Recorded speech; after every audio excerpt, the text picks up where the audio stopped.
Good Friday afternoon to you. Hope your weekend is off to a great start. Thanks for joining us on Sports4CLE. A busy day in Cleveland sports. The Browns will release Odell Beckham Jr. We will have plenty on that. A little later in the show, we'll hear from Joe Burrow, Jamar Chase, and Zach Taylor as the Bengals getting ready for the Browns. We'll also check in with Bengals.com team reporter Marisa Contipelli. We begin with some injury news out in Berea. Jack Conklin, as expected, out for the game. MJ Stewart has been designated to be activated off the injured list.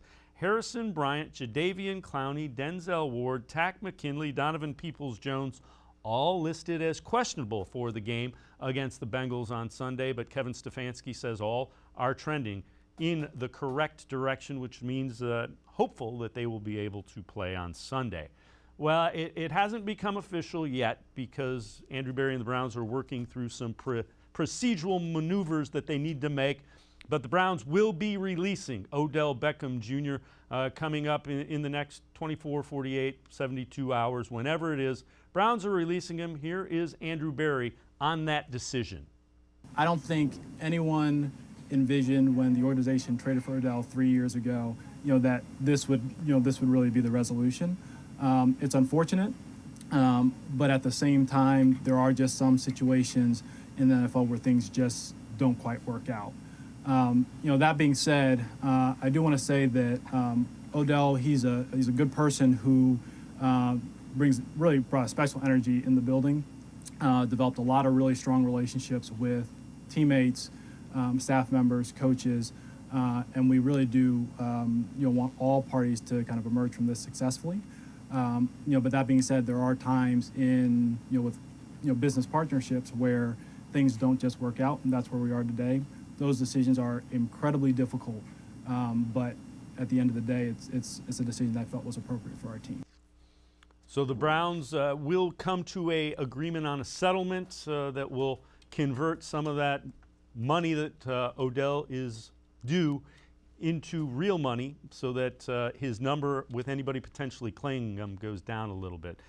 Andrew Berry also addressed, the infamous video that Odell's dad posted on social media and also talked about OBJ's fit into this offensive scheme. This really isn't about a video. It is about really a series of discussions, really certainly over the last week, but even spanning back longer than that. And, at times I do think that there is a, whether you want to call it a level of, frustration that exists that just really makes it difficult to, have a productive, reconciliation or reintroduction. So he's such a high-profile, talented player. Mm-hmm. Fans really have a hard time reconciling how on earth that can't work. Mm-hmm. Could you just, I understand there's things you don't want to reveal, but could you just kind of, in layman's terms, explain why this thing fell apart the way it did and why it didn't work out? Yeah, I know that's always tough because the reality in these situations, there is some information that's probably not as appropriate to disclose, more publicly. I can tell you that, really everybody's put a ton of time and energy into it, and, everybody's, disappointed that this is the outcome. But, it is where we are. It just sometimes they don't work out, and we have to move forward and focus on Cincinnati. Let's welcome in Mac Robinson from 92.3 The Fan. Mac, you heard Andrew Berry. It's not a surprise, but it is disappointing that the Browns just couldn't find a way to incorporate Odell Beckham Jr. into the offense. Yeah, and Dave, I know we've talked about this previously off the air too, but I've tried to think through, how does this not work? How do you find a way, or how do you not find a way to incorporate Odell Beckham? And just for whatever reason, the offense was not as productive with Odell on the field. And it's really a shame because of the excitement that he brought to the team and to the organization as well. But, again, at this point, this is just what the situation became. And at this point, it was a situation that benefits both sides, in my opinion. At this point, Odell, the Browns, it's clear this wasn't working. Odell made it known, whether or not, he did it himself, as some people have, tried to point out, Odell didn't put it out there. He didn't put it out there.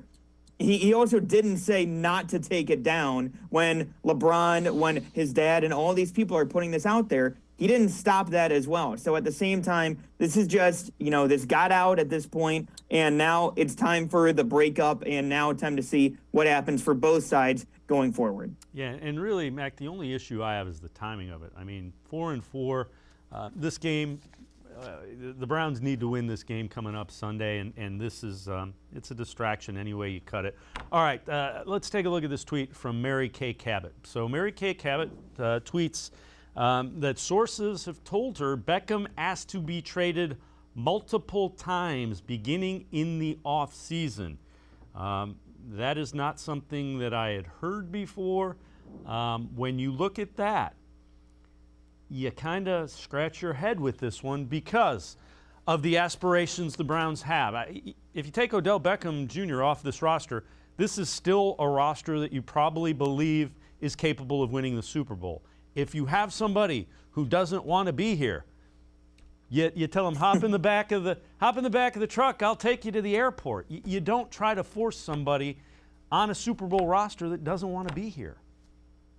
Right, and at a certain point, I agree with you for sure because it reached that breaking point, to be honest. And looking at the way that this team was set up, again, you hear the saying of winning cures all ails, but at this point, it was just something that just wasn't able to get done. And it's something that, I look at for where the Browns are coming from. I understand it.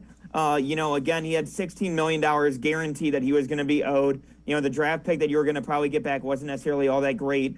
And to be honest, teams probably at that point were figuring, we really don't have to give up much for him. It already looked like the writing was on the wall for him to be gone in this upcoming offseason anyway. But, at the same time, I look at this and just wonder, sure, okay, Odell, you can ask for a trade. That doesn't mean that somebody else is going to give up assets to bring you in and be able to take on your salary at that point. So, it was a lose-lose situation in that sense. And I think that the Browns were trying to make the most of it in that case. But, if you want to be off of a team that was 11-5 and made the postseason last year, yeah, you know what? Fine. Go ahead. By all means. I will drive you there myself at that point. But, looking at the way that this ended up being handled all around, I think that it was a shame that this couldn't work out. But at the same time, I do think that this is a situation where the Browns and Odell can both benefit from going separate ways going forward. Yeah, and it's unfortunate, but again, the last thing in the world you want if you think you are a Super Bowl team is somebody that doesn't want to be in the building working for that as a goal. So let's listen in. Adam Schefter had this on First Take about Odell's contract and what might happen to Odell moving forward. Well, it's not a question of basically Odell picking his spot. It's the spot picking him. And he's going to go on waivers at some point, and they're reworking the contract to make it more palatable for a team to claim him on waivers. And that's really been what's happening here.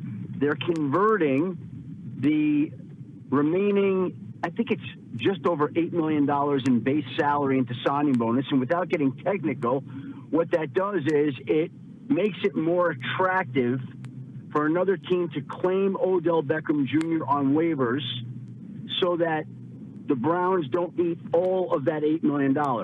So whichever team claims him, and I believe he will be claimed, they will be responsible for the reworked contract with whatever is left on the deal that the two sides have agreed to, which they're still trying to finalize. So I don't know what that number is going to be. Let's just call it $2 million, okay? Somewhere in that range, whatever the number is. Every team will have to ask itself, do we want to claim Odell Beckham Jr., who has basically no guaranteed money on his contract next year, and bring him in? And so I'm sure there are going to be places that appeal to Odell Beckham Jr., places that do not appeal to Odell Beckham Jr. And, Mac, that's a very valid point. Odell won't necessarily get to choose where he goes because he does have to claim waivers. That lower contract, look, I think the guy can still play. It'll be interesting to see where he ends up. Yeah, and I think that you're spot on because, to be honest, I mean, look, I'm not saying Odell is washed up, okay? We're not saying that. Odell is a solid receiver. He's still somebody who can play and play at a decently high level, but at the same time, is he the same explosive player that we've seen in the past? I don't necessarily think so. I think that the injuries have, added into that, and I think that that plays a part into it. So do I think that he's a massive explosive receiver anymore? I don't think so, but I do think that he's still a very good receiver in this NFL. And I do think that, him going to an offense that, again, might be, missing that top target, I think he could pay dividends for him. And I think that at a certain point, him giving up some of that money to Cleveland and making that contract a little bit more palatable, I think that that's something that could be intriguing to him because, as much as people are saying, put him on a playoff team, to be honest, if I'm Odell, maybe one of those teams that doesn't necessarily have that number one receiver, all of a sudden I can look like my old self, or at least look like a shadow of my old self at that point, and I can go ahead and make tens of millions of dollars this offseason in a new contract. So I do think that it's going to be interesting to see what he's able to do and where he ends up landing, because I do think that he will get claimed. Yeah, I do too, and I think he can play. Again, I have no issue with him wanting out of here. I don't like the timing of it. Again, that's the only thing I don't like. The only criticism I have of Odell is the timing of this whole thing. All right, Kevin Stefanski talked about the whole Odell situation and just, moving forward and what went into the Odell situation from the coach's perspective. I think this situation was handled the right way on both sides, on their side, on our side. We have to move on. Doesn't mean I'm not disappointed. And, for all of our guys, you want to make sure that you get the most out of them. It just this is how we're going to handle it. And again, I do wish him well. Yeah, I haven't spoken to him, and I will reach out at some point. I think you guys know this. It's an unfortunate situation. I hold no ill will, but both sides, I think, are going to move on. Yeah, I don't know if I could get into all the specifics. Daryl, I just tell you, it didn't work out. And again, I'm disappointed that I couldn't do a better job. But I think both sides are going to move on. And when you look at that, Mac, you can tell he's kind of frustrated, but it is what it is at this point. It wasn't working out. Yeah, and that's the one thing is that for Kevin Stefanski, who's a man of very few emotions, you at least can see some of them coming in at that point. So, I look at the way that this ended up playing out, and, I think he's right. I think that this is probably the best way that this could have been handled at this point. And with the way that the offense kind of goes, Odell isn't going to be featured in this offense, and they're not going to go out of their way to feature Odell in this offense as well. Again, it's predicated on the run game. It's predicated on the tight ends.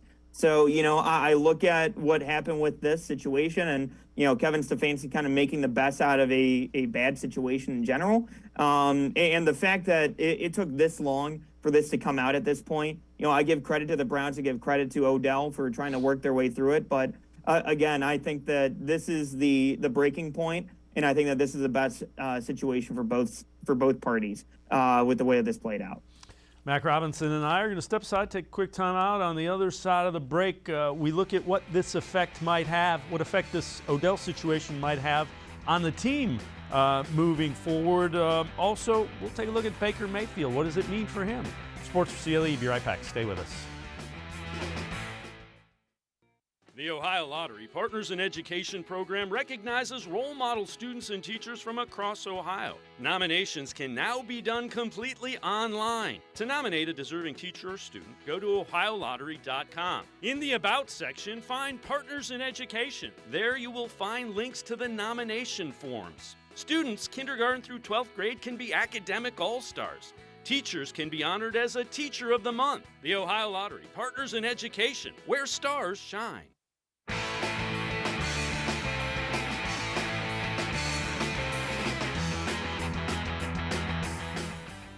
We continue talking Browns, getting ready for the Bengals. Word has come out today. The Browns will be releasing Odell Beckham Jr., just going through some procedural things.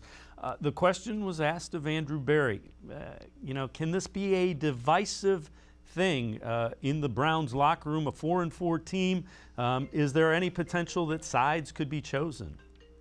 I think we have a strong locker room full of a number of professionals, and I know that their focus is on beating the Cincinnati Bengals this Sunday. Speaking realistically, any decision like this, the reality of it is you're not necessarily going to get consensus anywhere. And I think people realize that and acknowledge that. But again, at the end of the day, some things don't work out. And, my job is to make sure that I make the decisions that I think are in the best interest of the team. So Andrew Berry realizing, you're not going to please everybody with a decision like this. Usually with teams, one of two things happen. Teams either kind of are galvanized, come together, or they're ripped apart. Kevin Stefanski addressed that as well today. What's this look like for the team? I think a win would galvanize this team. I think that's where our focus is. We got to find a way to win this week.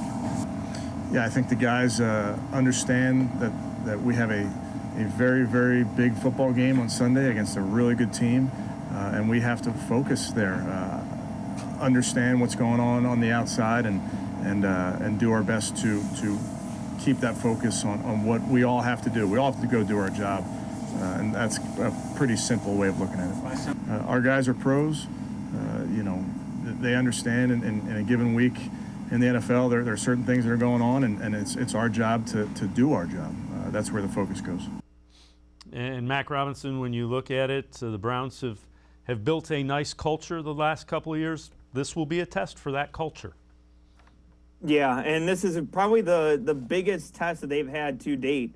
It really felt like, especially, after last week's game against Pittsburgh, walking out of the stadium, the vibe that you got from a lot of the fans kind of walking out was that, you're kind of getting to that crossroads at this point now where you have to start piling up those wins, and especially you're getting into the division.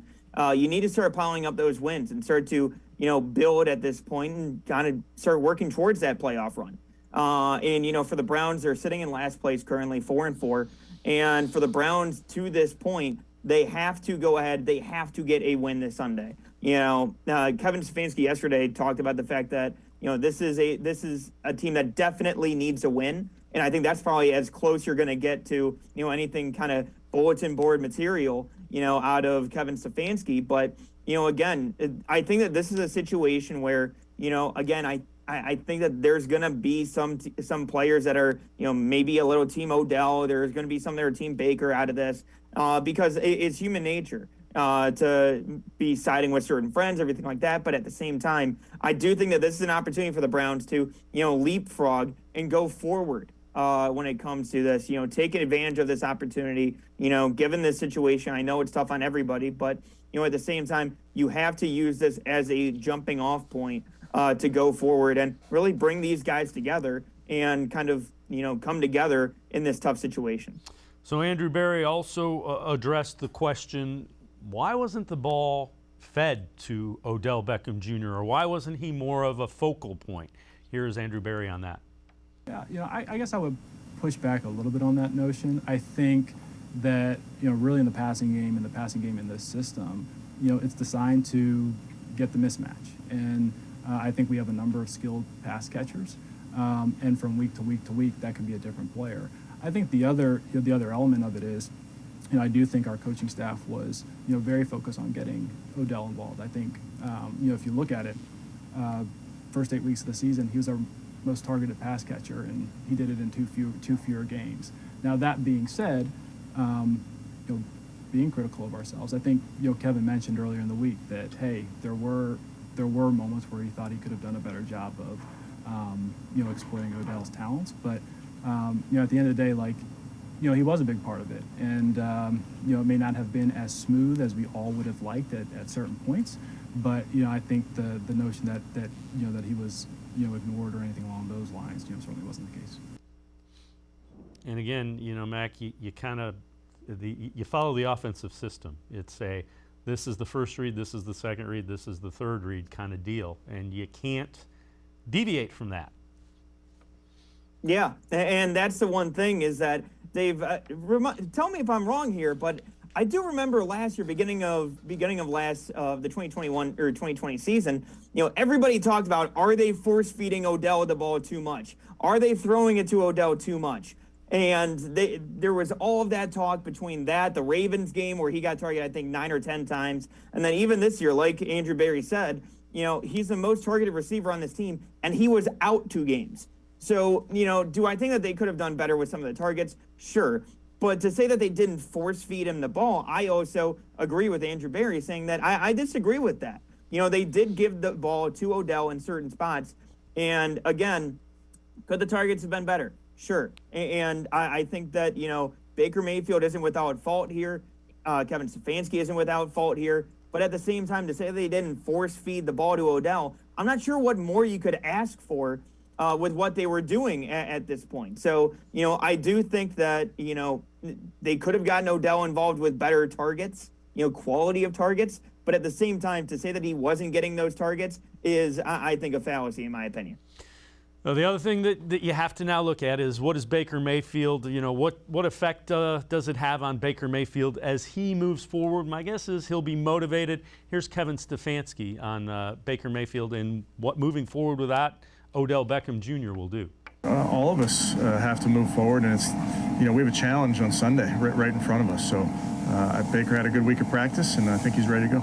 Yeah, I think we have to adjust.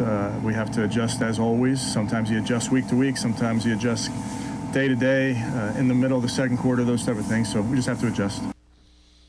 And Mac, I don't think it's going to be a huge adjustment for the offense. I really don't. Yeah, I don't think so either, especially getting Donovan Peoples-Jones back. Again, this is where you started to see the offense kind of hit its stride last year, was all of a sudden once you have Donovan Peoples-Jones, that outside threat, Jarvis Landry getting comfortable, getting back in there again, healthy. I do think that, the offense, it's not going to be a major adjustment. It'll be some, but, I also do think that this might open up more for the tight ends. I mean, David Njoku, he's shown the last couple of weeks, what he can do with some of those targets. And, he had the massive game against the Chargers earlier in the season.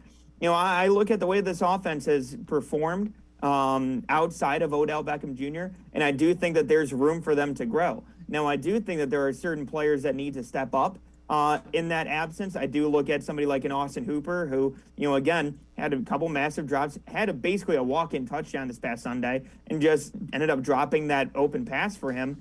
I do think that there are certain players that need to step up going forward at this point, because that margin of error, even though, again, Odell statistically, the offense wasn't as good with him out there, I do think that, there is a margin of error that you need to play with at this point. And I do think that without Odell, there are certain plays that you might not necessarily be getting. I think that you look at this offense and you have them going forward. I don't think the adjustment will be as much, but I do think that they will need to be sharp from top to bottom.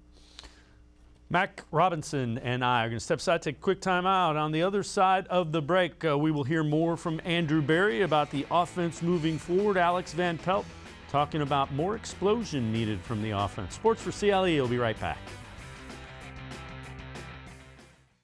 Welcome back. Back to new friends, new classroom, and learning new things. Back to wearing shoes, man, like real shoes. Back to rushing to class. Back to having questions. Lots of questions. Back to vending machine dinners. Back to too much caffeine, too late at night, but feeling like it was a night well spent. Back to pursuing your dreams and taking control of your future. Come back to go forward. Try C, where futures begin.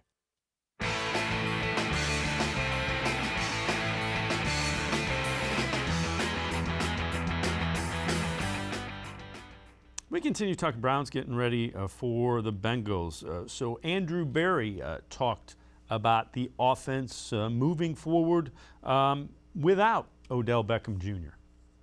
Again, to me, this isn't this really isn't like a bigger question. All I can say is, like, I think Odell's a talented player.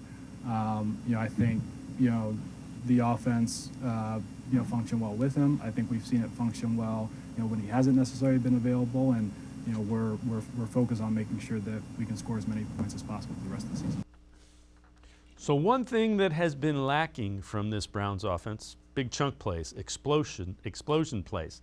You take away Baker, or you take away Odell Beckham Jr., you take away a guy that threatens that. Alex Van Pelt talked about what this offense needs. I wouldn't say anything's going wrong. Really, I think we completed 75% of our passes last week, which is pretty good in NFL standards. And we had some handling the ball, drop a couple drops that would have added to that and increased that. I think where we need to be is more explosive with our ability to push the ball down the field. As far as, completion percentage and what we're doing, taking care of the football in the pass game, we're doing okay. We need to do better at getting bigger chunks. So how does that happen? A lot of different ways. You got to throw it down the field, I think, is one way. Doing a throw or play action game is another way. But whatever it is, we have to find ways to be more explosive through the air. So, Mac Robinson, the question is, who do you look to be more explosive through the air? You know, Dave, I think that this is where Donovan Peoples-Jones comes in handy. You know, last year obviously had the massive play against the Tennessee Titans. I think it was like first or second play of the game where he had a 75-yard touchdown. And against the Bengals in Cincinnati last year, go figure, for the game-winning touchdown down the field.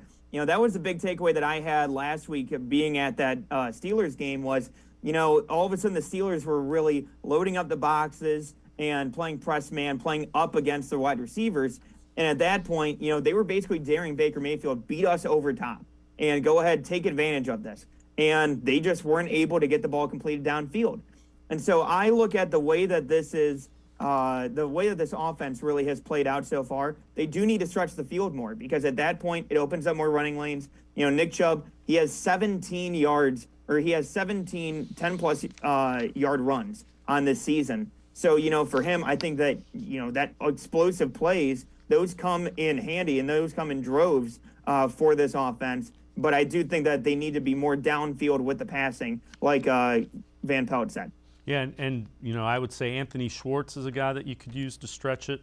Played well against the Chiefs, had the drop, and then kind of has been the missing man. He could reappear. And I think you can use Njoku deep. And Njoku is a guy who can get behind defenses. Those would be two, in addition to Donovan Peoples-Jones, to your point. All right, so Malcolm Smith talked about all the distractions going on this week for the Browns with, you know, the Odell Beckham Jr. He will be released, and that's now official, as well as getting ready for the Bengals. Here's Malcolm Smith. They got a tough running back, obviously awesome quarterback. You know, he plays beyond his years. He's very intelligent. He knows where to go with the ball. They got great receivers that can separate. So they're loaded offensively, and they got a great scheme. So for us, it's going to be trying to make it as tough as possible and go in there with a little bit of attitude, you know, in their house and make it as hard as we can for them. With everything that's happened the last couple of days, I guess, and knowing you guys have this tough division game coming up, I guess, do you feel like the focus has been there, or has it become a distraction, or what's that been like? I mean, I can only speak for personally and how I approach practice and how I communicate. So for me, it's like, not to be insensitive to what's going on, but we lose players every week. You know, guys get hurt, things happen, guys get sick. So like, you can't spend too much time thinking about losing, you know, a guy. You want the best for them. And Mac, that's a pretty well-focused guy. I didn't think of it quite in those terms, but that would indicate a level of focus, at least from Malcolm Smith. Yeah, and he seems to be a leader in that linebacker room especially. He has the experience, obviously, Super Bowl MVP with the Seahawks. So, you know, I look at the way that he's approached this, and, you know, I'm impressed. I didn't really think of it like that, like you said. You know, again, I think that this team is focused and they're ready to go. And I do think that, you know, especially on the defensive side for the Browns, I think that, you know, it's really going to come across as, or it's really going to come down to, you know, getting pressure on Joe Burrow. Because, you know, early on in the season, you saw when he had that pressure early, you know, that was able to force some turnovers and force some interceptions. He has 9 this season so far. And the Bengals have allowed 20 sacks. So I do think that, you know, this is an opportunity for the Browns to take advantage between Jadeveon Clowney and Takk McKinley. I know you mentioned that they're questionable, but if they're able to play out on Sunday, I think that they can slow down Joe Mixon. They can get to Joe Burrow at that point as well. Mac Robinson from 92.3 The Fan. As always, Mac, appreciate the time and the insight. Thanks very much. Thank you very much, Dave. Apologize for the homeless look, but always happy to hop on. You're always good. It was a late call to Mac Robinson. So Mac Robinson, 92.3 The Fan. We're a step aside. Take a quick time out. On the other side of the break, we turn our attention to the Bengals. We will be joined by Bengals.com team reporter Marisa Contipelli. We'll talk about the offense, Joe Burrow, and that outstanding young receiving core. That's straight ahead on Sports4CLE. Stay with us. When it comes to selling you a mattress, most retailers are handing you a long line of extra steps that drive up costs and create confusion. At the Original Mattress Factory, we simplify the mattress shopping experience by building mattresses and box springs in our own local factories and selling them direct to you. It's short, sweet, and simply makes sense. So experience more than just the mattress store. Experience an original, the Original Mattress Factory.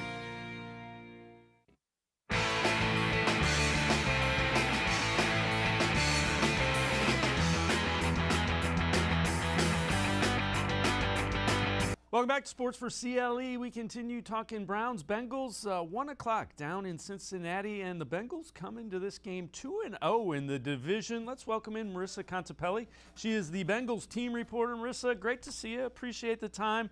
Bengals have been playing good, minus the loss to the Jets. How are the Bengals viewing this game? How important are they viewing it?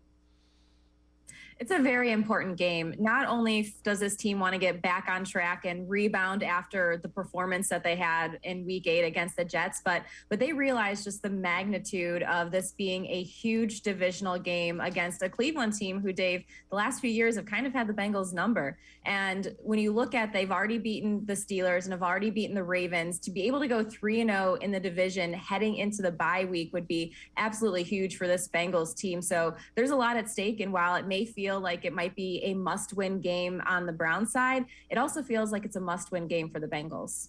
Let's talk a little bit about the quarterback. Joe Burrow certainly seems to be healthy and kind of ascending into that elite NFL quarterback. What have you seen from Joe Burrow? A bunch of touchdown passes, but what have you seen? I mean, what's not to like about what Joe Burrow has been doing out on the field this year? He's looked so much more comfortable than he did last year before he went out with that ACL injury. And the thing that's impressed me the most is just how he's been able to scramble and make plays when he's had to at times. I mean, I think he's done a really nice job of commanding this offense and really just creating when sometimes there's nothing there. And I've been really impressed with his deep ball passes to Jamar Chase. I mean, we didn't see much of that last year to any of the other receivers. I believe his longest completion last year was around 35 yards. And this year, the fact that Chase already has 5 touchdowns of 30 or more yards, it just says wonders about what the connection has been able to be like between Burrow and Chase, and just that chemistry that they've been building from their time at LSU to now here in Cincinnati. So I think the fact that Burrow has been able to regain that part of his game and being able to complete the deep passes only opened up so much other things for this offense. And you do mention Jamar Chase. That's kind of the big name of the wide receiving corps, but it is a deep and really young wide receiving corps that's really kind of making their name.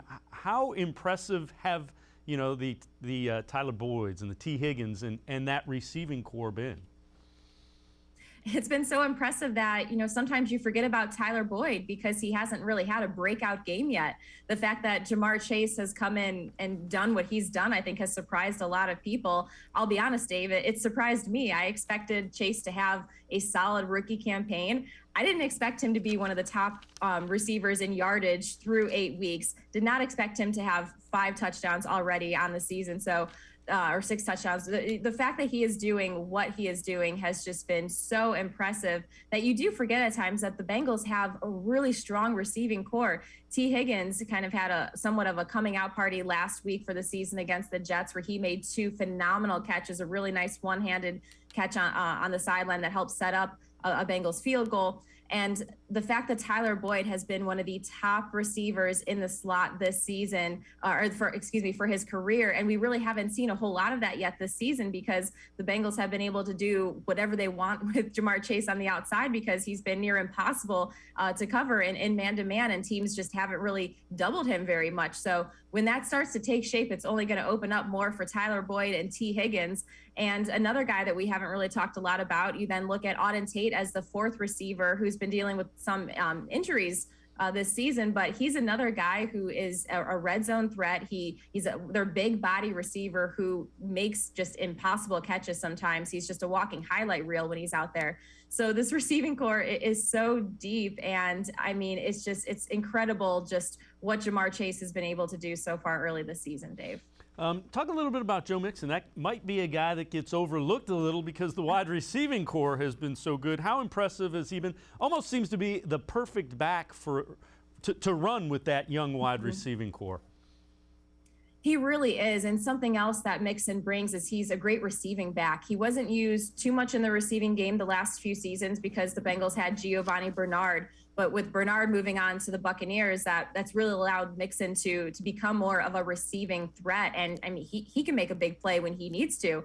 And the thing that's been interesting about the Bengals offense this year is that they've almost been using the passing game to set up the run game. So we haven't seen Mixon too much early on in games, but they've really relied heavily on him when it comes to the second half and really that fourth quarter. But Mixon really is. He is absolutely perfect for this system that Zach Taylor is running here in Cincinnati because he's an explosive back. He can create out in space and he's unselfish. That's another thing about, this entire Bengals locker room and especially on the offensive side of the ball is all of their playmakers are really unselfish guys. And it's just when you have a locker room like that, it's going to be a really good fit. When we had talked earlier preseason, the offensive line was a concern. Obviously, at 5-2, it's been pretty good. How solid has the line been? Who are some of the guys that are stepping up on that offensive line? Dave, that offensive line has been another impressive bright spot for this group. It's still somewhat feels like a work in progress because you have rookie Jackson Carman at right guard who has made great strides through his first 8 games, but he's a rookie. There's still a lot of learning, a lot of improving that needs to come. But the biggest thing for this line has been the fact that they've been able to have consistency, which is something that didn't exist the last 2 years. It was almost a revolving door, especially at left tackle because Jonah Williams was dealing with injuries. So now you have Jonah Williams at left tackle and Riley Reif, who they brought in at right tackle, really anchoring down the size of that offensive line, and it has made a world of difference. And Quinton Spain at left guard, he came in and he won that battle during training camp and has just been so solid. He's given up the fewest pressures amongst all guards in the league and has just really been a rock that they needed at that position too. So for the offensive line, you've seen it too. Joe Burrow has been sacked significantly less than he was through the first few games of last season. And he's still dealing with pressures at times. That's going to happen when you have an offensive line who is still figuring things out and trying to work as one unit. But it's been a great improvement from what we had early on in 2020. So the big win, a blowout win against the Ravens, what did that do for the confidence level? Is that kind of them? And I know you played the Packers really tough. That was one that could have gone either way. Same with the Bears earlier in the year. But did that blowout win kind of make this young core kind of see we can do this? Honestly, Dave, I'm not sure it did. I think this team had that belief going into the game. I think it made national media members aware of the Bengals, but there is so much confidence in the locker room at Paul Brown Stadium where they really had full belief that they were going to be able to go into Baltimore and get a tough win on the road. The fact that they blew them out, I don't really think surprises many people here in the building. I know it certainly didn't surprise Zach Taylor.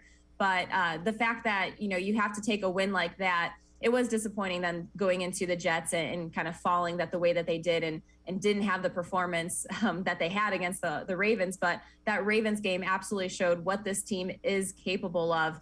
And while it does instill confidence, around the masses, Bengals fans all over Cincinnati were feeling very confident after that win. I think the bigger picture, it's a huge divisional win, which was almost more important for this team than necessarily going in and blowing a team out. But no, Dave, this team, they know what they're capable of.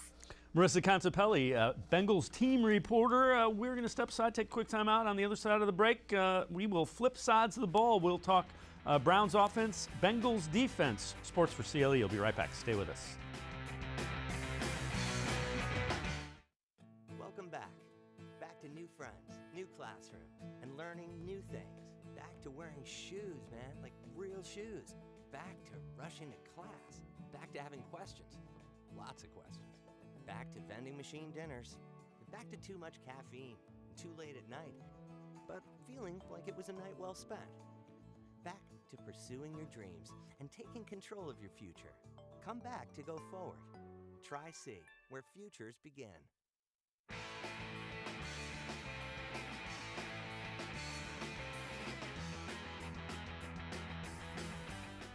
We continue talking Browns-Bengals, 1 o'clock. Down in Cincinnati, let's welcome in Marisa Contipelli, Bengals beat reporter for the Cincinnati Bengals. Marisa, when we talked in the preseason, you mentioned how impressed you were with the defense and that you thought it was going to be coming together and playing well. What have you seen from them early? Just that, Dave. Outside of the Jets, we're not taking the Jets game into play here. The defense has been very impressive. The thing that's really caught my eye and impressed me early on is the defensive line. They have been so good against the run this season, have already surpassed their 2020 sack total. And Larry Ogunjobi and Trey Hendrickson, the two big free agent names that they brought in, are huge reasons why. This defensive line has just been lights out, and that's going to be a really intriguing matchup on Sunday against the Browns, because we know what the Browns want to do on the run game, how talented a running back like Nick Chubb is. So can this Bengals front stop the Browns running attack? It's going to be a huge storyline, but so far this season, only one team has had a 100-yard rusher, and that was Jacksonville in week 4 against the Jets. Even though the Jets were kind of doing what they wanted to do in the passing game, they didn't get over 100 yards as a team rushing for the game. So this Bengals run attack has just been so impressive. And Dave, I've also really liked what I've seen out of Logan Wilson, second-year linebacker out of Wyoming. He has just taken on so much more responsibility in the middle of the defense. He's leading the team in tackles, 10th overall in tackles in the NFL, has 4 interceptions on the year. He seems to just, wherever the ball's at, Logan Wilson isn't far behind. And so they have been getting really good play out of him, and Jermaine Pratt also in that linebacking room. Who are some of the guys that kind of fly under the radar, some of the unsung heroes of this defense that have enabled them to be as successful as they have been so far?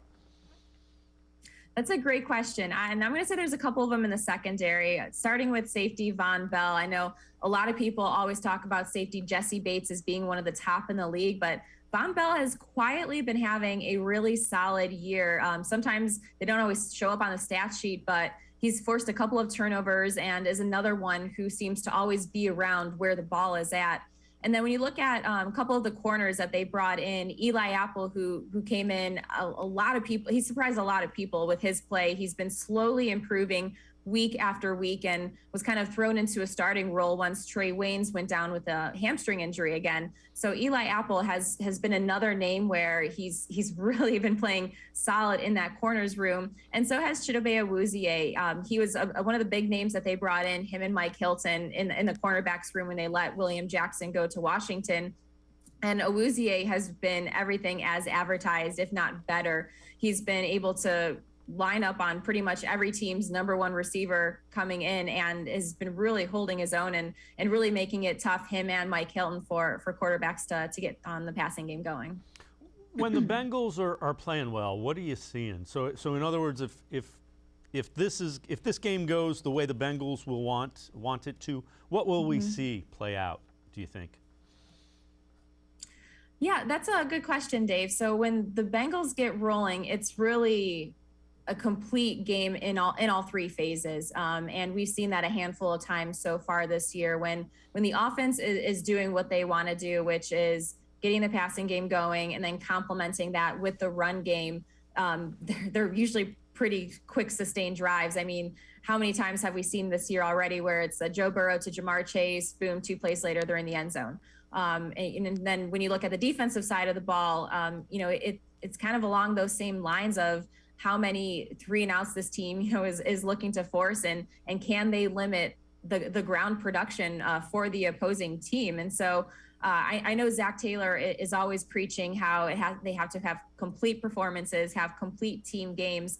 And really on special teams, they have yet to have either a kick return or punt return kind of breakout, which is something we have seen in the past with Brandon Wilson as a kick returner for this club. And so the fact that they haven't yet had that could be something that could be on the radar, could be on the horizon. But then also when you look at rookie kicker Evan McPherson, taking out that Packers game, which was very uncharacteristic for him with the number of misses he had, he has just been so reliable for this club and has really, impressed a lot of people too with just the pure leg strength that he has shown. And seems like any 50-yarder he goes out there is just effortless for the young rookie. And so for this team, Dave, they just are really going to want to put together a complete team performance on Sunday against the Browns. What have they been viewing as kind of the keys to going against the Browns? So I know you talked to the players. I know you've interviewed some of the coaches. What does this week look like, and what are they saying? These are kind of the keys to getting this one for the Bengals. Well, this team knows just how big of a game this is, not only going against one of your rivals, but really in the AFC North standings. To be able to go 3-0 against those teams heading into the bye week would just be absolutely huge for this club. And so that part of it and getting this team ready, coming in hungry. This is a very hungry ball club that's going to be going into Sunday's game. A lot of that almost goes unsaid. The players know just the magnitude of what is about to take place at Paul Brown Stadium against the Browns. But also when you look at specific keys, I know I mentioned just stopping the run game because that's Cleveland's bread and butter. They want to run the ball right down the field, and the Bengals are going to have to be able to show that once again they can stop that. But something that the Jets were able to do, even though the Jets couldn't get running, is that they kind of picked apart the defense with short passes, 6 yards, 10 yards here. And so I think the Bengals have to be aware of that for if the Browns struggle to get running at all, that Baker Mayfield doesn't look to get some of those short completions to kind of mirror what the Jets game plan was a week ago. And then on the offensive side of the ball, I mean, this offense, it's going to go with Joe Burrow. So as long as Joe Burrow continues to show the accuracy and poise that he has, I think offensively, they're, again, just going to want to take their shots in the passing game and get the passing game going. But I would not be surprised to see Joe Mixon have a great deal of success on Sunday. He hasn't gone over 100 yards rushing in a single game since week 1, but historically against the Browns, he's at home averaging over 120 rushing yards a game in his 3 career games. So historically, they've shown that they like to run the ball against this Cleveland team. Of course, it's a different Bengals offense out here this year than we've seen from the last few years, but no, it wouldn't surprise me if that's something that, they try to get going early and maybe almost take a step back from pass first, run second.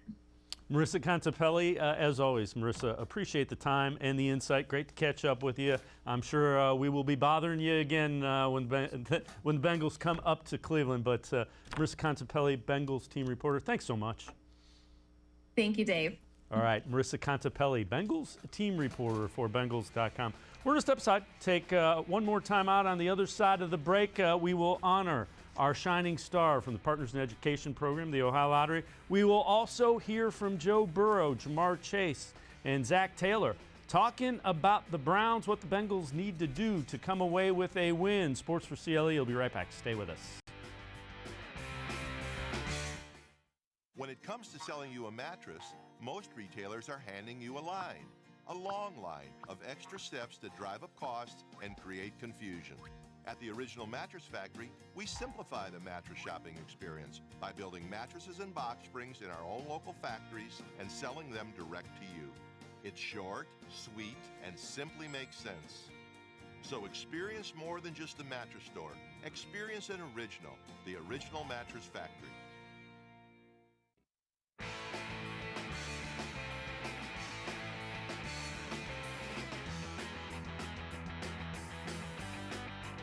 Sports4CLE continues. We continue talking Browns, getting ready to face the Bengals Sunday, 1 o'clock down in Cincinnati. And when they get to Cincinnati, the Browns will find a Bengals offense that's just been outstanding. Bengals are averaging better than 27.5 points a game, 7th best in the NFL, led by quarterback Joe Burrow, a native of Athens, Ohio.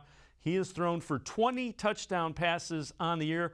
Only Tom Brady, Matthew Stafford have thrown for more. He has a young and talented and deep wide receiving core that is becoming a big problem for the NFL. Browns defense will be tested by this Bengals offense led by Joe Burrow. We had two scramble drill touchdowns last game, and that's big for an offense, and it's kind of demoralizing for a defense when you have everything covered, and then quarterback breaks contain and makes a play on the run, and that our receivers are getting really, really good at it. It's exciting. Just another area of our offense where we can keep getting better, and that'll just open things up for us. There's always room to improve, we feel like we should go out and score 40 every single week. And last week we left some points on the board, and the week before that we left points on the board, and the week before that we left points on the board. So unless you score on every possession, there's always room to improve and get better. And Joe Burrow will definitely provide a test for the Browns secondary. The Browns defensive line, they have the ability to get to the quarterback. The Bengals have given up 20 sacks, a pretty high amount. That offensive line, better than expected, still not great. Both Burrow and Zach Taylor have their mind and their eye on just how good this Browns defensive line is. When you face pass rush like they have, you're always going into the game thinking about it. Understanding you got to get the ball out of your hands quickly. You got to affect him in certain ways. So you're always thinking about a guy like that. How is the Browns secondary maybe invested in top of the corner compared to a lot of other teams? Yeah, they're a great defense. They really are. Almost every single team has struggled to run the ball against them. They're tough inside, and they do a really good job of keeping everything in front of them. So we're gonna have a good plan. We're gonna have to be ready to go as we do it every week. Yeah, they do a good job. They just present a lot of challenges, and it's not that, but they got a good rotation of inside guys as well, and those guys are playing well. And then these backers, they got a handful of backers that can play. I know the rookies on IR, but these other guys have done a nice job as well. So they're all involved. The structure of the defense allows them safeties to get involved, nickels to get involved, the corners have to tackle, and so far they've done a really good job of that through 7 games or however many they played. So again, Browns defensive line against that Bengals offensive line has Zach Taylor's attention. But Zach Taylor knows, like anybody in the NFL knows, if the Browns are going to be effective and be a problem, the offense and one facet of it in particular, running the football, that is what the Bengals have to focus on, stopping the Browns' run game. They got us a couple times last year. They went to the playoffs last year. We're going to be ready for their best shots. We're going to have to play well. They're number 1 rush offense in the league, and so you have to honor that. And so with that comes the play actions, the nakeds, and the screens. And it's effective when you can make it all work together. Kevin's background is he's always been really good at this stuff, and I've got a lot of respect for Kevin in the way he goes about things, and Alex Van Pelt obviously working with them. They've also been around some of the best, with Kubiak for as long as he was around him. So to get a chance to kind of have that mentorship as well sets a great foundation for you. He was around Pat Shermer. Pat's always done a great job as well at all the stops he's had. So Kevin not only is smart enough to do a great job on his own, he's also got that background to draw from that puts him in a great position, and he's put his team in a really good position through the first 2 years. So Browns are 0-1 in the AFC North, lost last week to the Steelers. Bengals have already beaten the Ravens as well as the Pittsburgh Steelers this year in the AFC North. Already 2-0. Bengals and the Browns really, but the Bengals realize beating the Browns, getting to 3-0 would give them a huge lift as far as capturing that AFC North title. Every division game feels a little different. I think the fans are a little more juiced up for division games. I think the city, and I think the players come out and play hard no matter what. But there's a different intensity in division games. Like every game we played has been the biggest game of the season because it really has. It doesn't seem like coach speak. It just seems where we're at in the season. It feels like the biggest game. But we do know how important these divisional games are, and there's not much that needs to be said on my behalf. These guys know how critical it is. Again, we've played these guys more than them in Pittsburgh and Baltimore than any other team, and the players want to always put their best foot forward. And so maybe you get that extra 1% of focus, whatever it is. I don't know. That's impossible. Have you looked back on those weeks and go, wow? No, it just when you're playing a divisional game, guys understand what that means, and to set the tone in your division goes a long way in how your season's going to go. And I think that's sometimes spoken, sometimes unspoken, but our guys do a great job handling that, especially this year. And I don't expect anything less this week. Well, one guy that the Browns defense will definitely kind of have circled and know where he is rookie wide receiver Jamar Chase. He has to be considered the leading candidate for Offensive Rookie of the Year, just the way he's performed the first half of the season. Little bit of a homecoming friendly rivalry for Chase, as he will be going against a couple former teammates from LSU that he knows pretty well. The Browns, former Brown now, Odell Beckham Jr., as well as Jarvis Landry, are guys that Jamar Chase has patterned his game after. Me and him cool. We talk. We don't really hang that much. I hung with him maybe twice. We cool. I don't really ask him, for any pointers, anything like that. But I just say what's up to him, and we just go our way. What about Jarvis? Jarvis is somebody I hang with. Like during the off season, me and him go train, house of athlete. I actually talk to him about routes, disguises, stuff, things I should be worried about. He's cool. He's fun. That's Jamar Chase talking about Odell Beckham Jr. and Jarvis Landry. Chase from LSU. A couple of guys on the defensive side of the ball that Chase figures to be kind of greeting and meeting on Sunday. Greedy Williams as well as Grant Delpit. They have a little bit of a rivalry going. Those are former LSU teammates used to practicing against each other every day. It was cool. A lot of one-on-ones. I didn't get to go against Grant. I was always trash talking him at practice. So I think that's why I'm going to trash talk him when I see him. But it was fun, working with those guys, making each other better every day. Those guys are my brothers in college. They helped me get better. They helped me get here today. So, nothing but friendly competition. A lot of former LSU Tigers as the Browns and Bengals getting ready for it. 1 o'clock Sunday in Cincinnati. Browns at 4-4 need this one desperately. All right. Well, each week, the Ohio Lottery Partners in Education recognizes role model students from all across the state of Ohio. This week, we head to Brecksville High School, where we meet Joy Liu from the Bees volleyball team, also an outstanding performer in the classroom. Joy Liu from Brecksville, this week's Shining Star.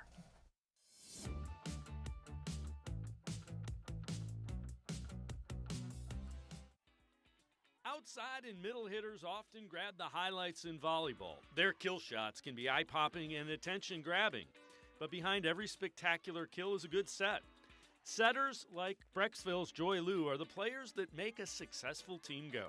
Being a setter, I have to lead on the court. I run the offense, which means I tell my hitters what play we're going to run every point. Every point I try to tell them what hit they should do, and I try to look over on the other side and see, like my coach always tells me, if there's a short blocker, use it, because a short block means there's an open field for my hitters to hit. Think of a setter like the quarterback of a football team. Their job is to distribute that second touch to the right place and keep everybody on the court together. As a setter, I determine what to run, and I have to lead, and I try and be the one to cheer on my teammates, especially when we're down. So as a setter, I need to take on that responsibility. Some would say that the setter needs to also set the mood of the team and make sure the hitters up front stay aggressive and confident. Just picking them up. Like, if I see my hitter or my passer down, like their face is down, I'm like, no, you got this. You're fine. We get the next point. Just forget about it. And I also talk to my coach, because she's very helpful on the sideline. She sees what I can't see sometimes. And so she advises me, she's like, oh, she's down right now. She's not hitting well. Give it to another hitter and give her a break and stuff like that. In the classroom, Joy is just as good as she is on the volleyball court, with a 4.0 grade point average in accelerated classes at Brecksville. Next year, she'll head to the Ivy League, playing volleyball at Cornell. I chose Cornell because I was already pretty familiar with the team and the coach, because I saw my sister go through this whole process. And Cornell, every time I visited the campus, it was beautiful. I loved it. I was just like, I can see myself here. And I kind of want to study sports medicine, but I'm still not 100% sure with that. You did hear correctly. Joy will be playing college volleyball with her sister Joanna at Cornell, which has far more positives than negatives. She gets mad at me sometimes if I don't give her the right ball, because I'm a setter, she's a hitter, so I set her the ball. And so when I don't set her the right ball, she kind of, tells me how to fix it in a way. But also very excited because it's really nice to have someone I know on the team and at the school so she can help me get familiar with the program and the school. Joy Lou is also involved in volunteering for a number of things in the Brecksville-Broadview Heights community, and most who come into contact with her say the better you get to know Joy, the more you like her. A lot of people don't know how like outgoing I can be. I have to be like really close with some people in order for them to see like my true self, you know. And I always try to like, you know, reach out to other people. If you know a student who deserves recognition, we want to hear about them, and you can nominate them completely online. Go to OhioLottery.com, find the About section. Click on Partners in Education. There you will see links to nomination forms. Nominate that student as an academic all-star, and they could end up being featured as our next shining star. All right, well done, Joy Lou, senior from Brecksville High School. That'll do it for this edition of Sports for CLE. We will see you again Monday at 4 o'clock. We will have plenty of recap on that Browns-Bengals game. Have a great weekend, everybody. We'll see you again Monday at 4 on Sports for CLE.